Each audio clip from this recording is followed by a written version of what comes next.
Oi, boa tarde todo mundo, todas e todos participantes do grupo de pesquisa Literatura, Educação e Dramaturgias Contemporâneas. Hoje, então, a gente vai abordar o quarto capítulo do livro Grandes Teorias do Teatro, da Marie-Claude Hubert. A gente fez um certo suspense para chegar até aqui, né? Mas se vocês lembrarem um pouco, a gente estava lá no capítulo 3, né, falando do drama, né, o drama, vários tipos de drama, né, o drama burguês, o drama romântico, o drama naturalista, né, ela termina o capítulo 3 falando do drama naturalista, citando o Émile Zola, né?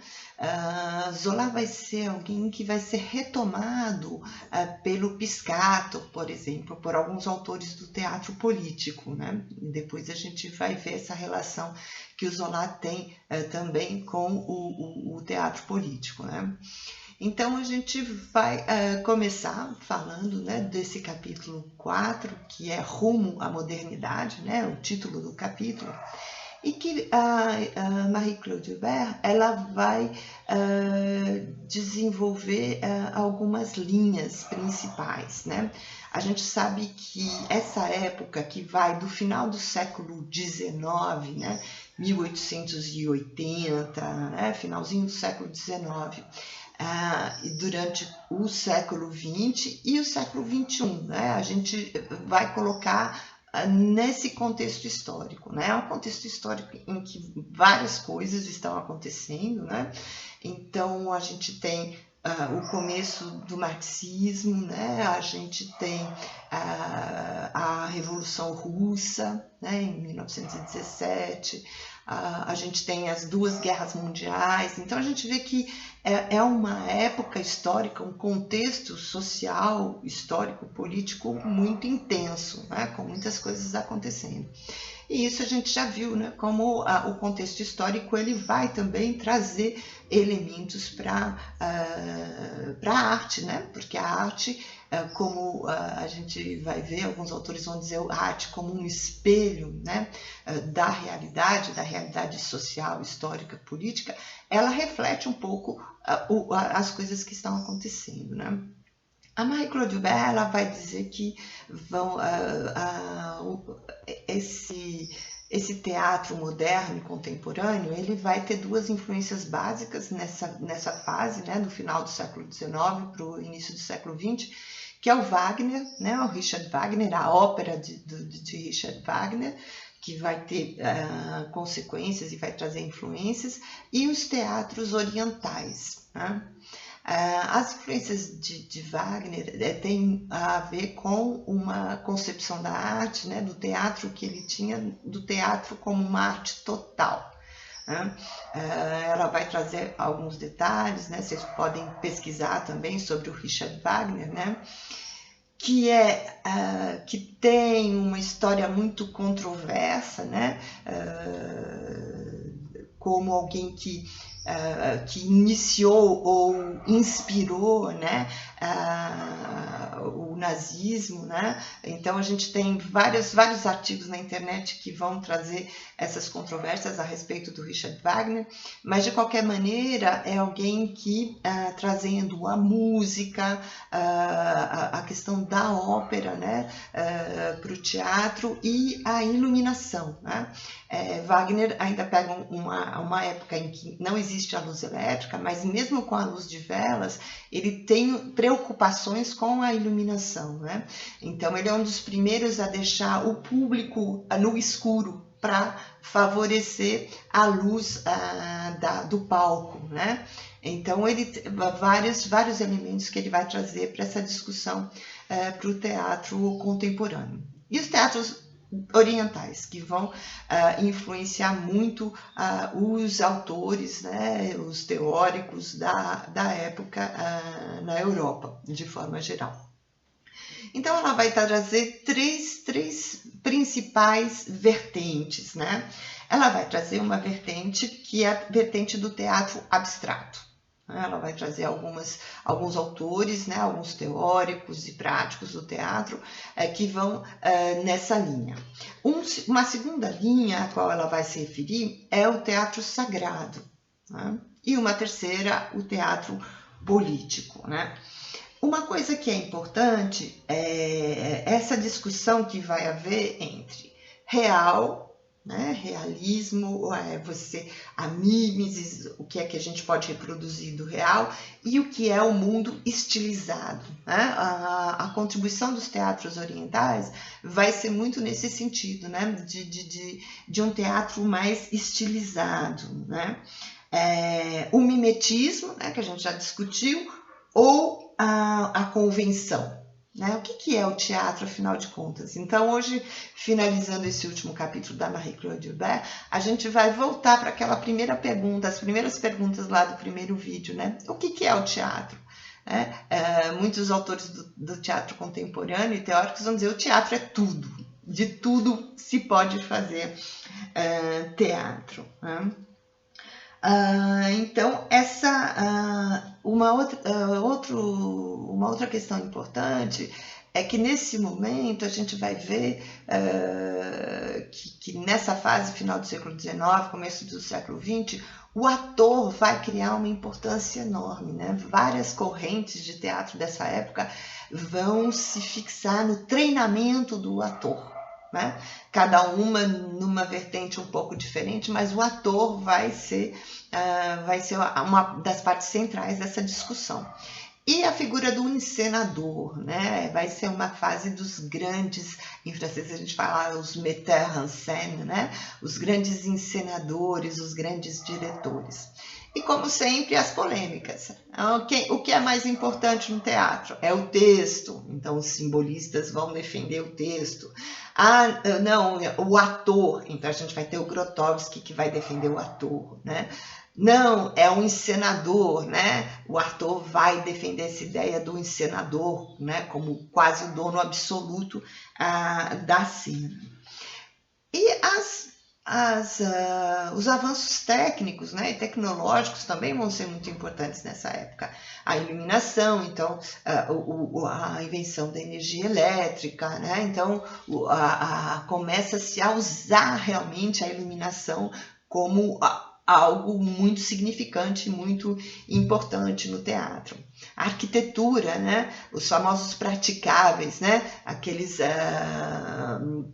como se fosse um palco menor com rodinhas que a gente vai deslocando, né? No palco, né? Trabalhar com diversas alturas, né? O desenvolvimento mesmo da arquitetura, tanto que o Appia e o Craig, né, dois nomes importantes dessa época, eles trabalham muito com a arquitetura, né, a arquitetura cênica, né, que também começa a aparecer, né, na cena. Na época de um certo naturalismo, né, da ilusão, de manter a ilusão do público, então essas coisas não podiam aparecer. O ator não podia aparecer se trocando na frente do público, ou as engrenagens do cenário não podiam aparecer em cena, né? Tudo isso tinha que ficar bem escondido, né? Já nessa fase do teatro, não, né? O Alfred Jarry, né? Que foi um marco no teatro contemporâneo, ele dizia que os adereços tinham que ser bem falsos mesmo e que as engrenagens todas teriam que aparecer para quebrar justamente essa ilusão do público. Então, dentro do teatro abstrato, a gente vai ter o Appia, né, que eu já falei um pouquinho dele. Ele vai rejeitar o realismo ilusionista, ele vai trabalhar essa questão do palco, né, dos cenários praticáveis, elementos móveis do cenário. Então, mais do que criar um ilusionismo, né, uma ilusão de realidade no público, que era o caso lá do drama, vai ser mais provocar a imaginação do público, né? Dentro desse teatro abstrato, uma outra vertente é a do teatro simbolista, né? Então a gente vai ter nomes como Mallarmé, Maeterlinck, o Maeterlinck que escreve uma peça que se chama Pelléas e Mélisandre, que até a última vez que eu estive em Paris, agora em janeiro, fevereiro, eu assisti uma montagem da peça, e é uma peça dificílima, né? Porque os simbolistas eles davam muita importância à poética do texto e livre imaginação, né? Então não tinha mais a questão da unidade de lugar, né? Então a peça se passa em 15 lugares diferentes, então é muito difícil, é uma peça difícil de ser encenada, né? Era uma encenação que deve ter sido cara, né? Uma produção, né? Uma grande produção com cenários que se moviam e tudo, mas mesmo assim muito difícil, né? Da gente acompanhar a história, né? E os simbolistas, né? Com aquela ideia de que o importante era a poesia do texto, né? Tanto que eles chegam a afirmar que o ator ele vai macular a cena. Né? Então eles vão defender o uso de marionetes, de máscaras, né? Porque o ator ele macularia, né, a cena. Eles vão questionar até mesmo a própria encenação, né? Eles vão dizer que o texto dramático é um texto que é só para ser lido, né? Então vejam a que ponto chega, né, essa polêmica, né? Então a gente vai tirar do teatro a coisa que lhe é inerente, né? Pelo menos no meu ponto de vista, que é a cena, né? Nesse teatro abstrato eu já falei do Craig, né? O Craig com as super marionetes, que são marionetes gigantes, né? A gente vai ter hoje na contemporaneidade várias troupes, né? De teatro que vão trabalhar com isso, né? Uma delas é o Royal Deluxe, né? Que é uma companhia francesa. Depois eu vou colocar uns links de vídeos para vocês darem uma olhadinha no Royal Deluxe, que ele trabalha com marionetes enormes que são manipuladas, né, por dezenas, né, de manipuladores de bonecos, né. Ela vai falar do Schlemmer também, que vai trazer contribuições com a dança, né. Todos esses primeiros autores agora que eu citei dentro de um teatro que ela chama de abstrato, né. Depois a gente vai ter um segundo item, né, que é o teatro sagrado, né. É importante notar que essa divisão, né, essas divisões que ela faz, elas têm um intuito didático para a gente tentar entender como as principais linhas, né? Mas elas não são estáticas, né? Não é porque eu estou falando, por exemplo, agora eu vou falar do Artaud no teatro didático, mas o Artaud vai ter um papel importante também no teatro político, né? No teatro sagrado, né? Mas ele vai ter também no teatro político. Então não é uma divisão estanque, né? É só para a gente tentar compreender, porque são muitas manifestações diferentes, né? Então o tratamento intensivo do ator, o teatro da crueldade, que é alguma coisa que o ator vai desenvolver e vai escrever, né? Os impulsos físicos, né? Muito voltado para o corpo físico e para uma certa dose de sofrimento, né? O ator como um ser sacrificial, né?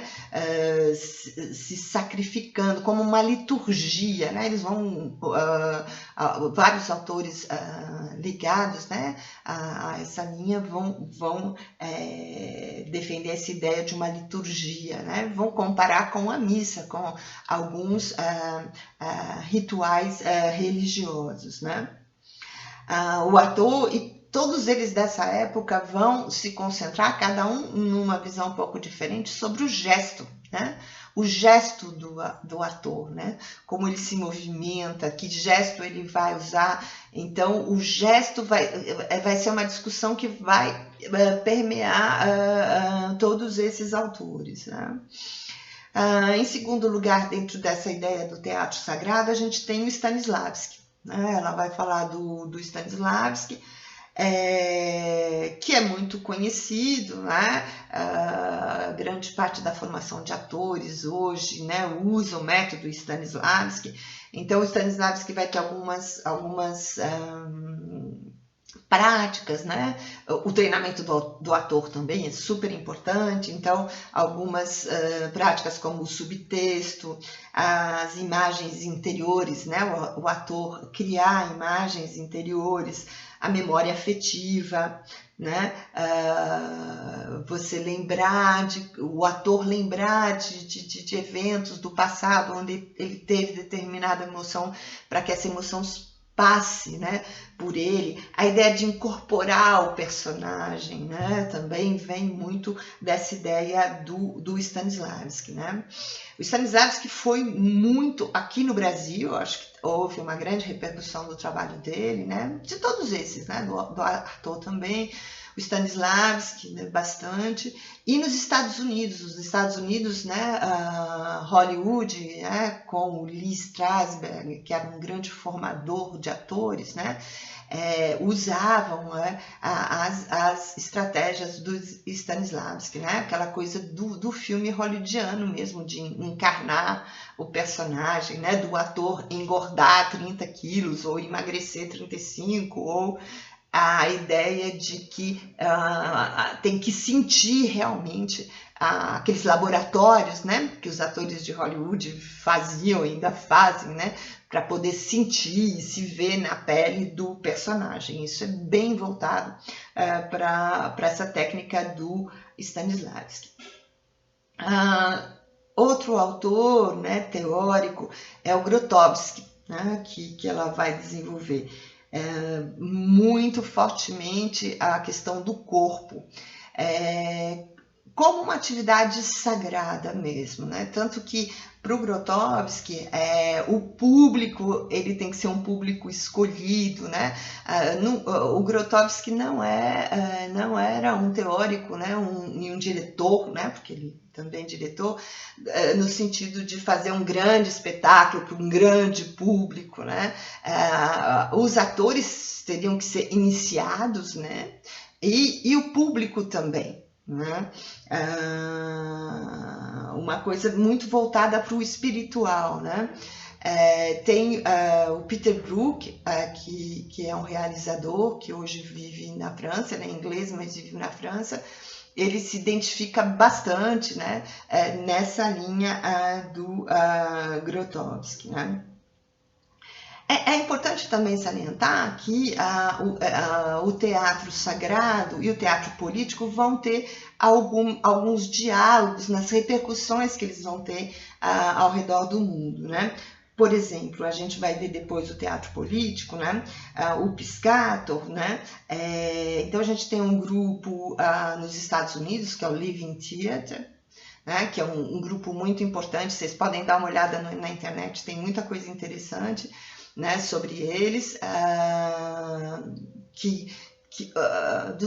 dentro desse grupo, a Judith Malina, que era alguém, ela faleceu em 2015, eu acho, 2016, já com 89 anos, mas é alguém que foi aluna do Piscator, Ivan Piscator, que é do teatro político.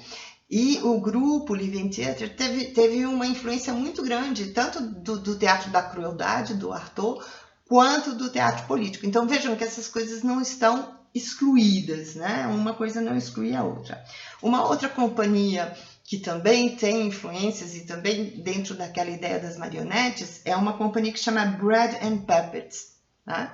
Dos Estados Unidos também. Tem muito material na internet se vocês quiserem dar uma olhadinha, né?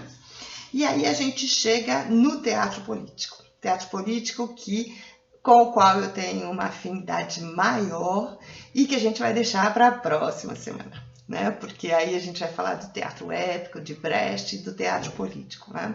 Mas já dá para vocês terem uma base desse início do capítulo 4, né? E voltando, né? O que é o teatro hoje, do que se faz teatro, como é que a gente faz teatro. Então, no próximo vídeo eu vou falar um pouquinho do teatro político e vou falar um pouquinho de algumas práticas que a gente tem no nosso coletivo de teatro, que é o En Classe et en Scène, na classe em cena, que se baseia bastante, né, nos princípios do teatro político. Então, até a semana que vem, pessoal. Espero que vocês estejam se cuidando, que todo mundo esteja bem e a gente se vê na próxima semana. Beijos!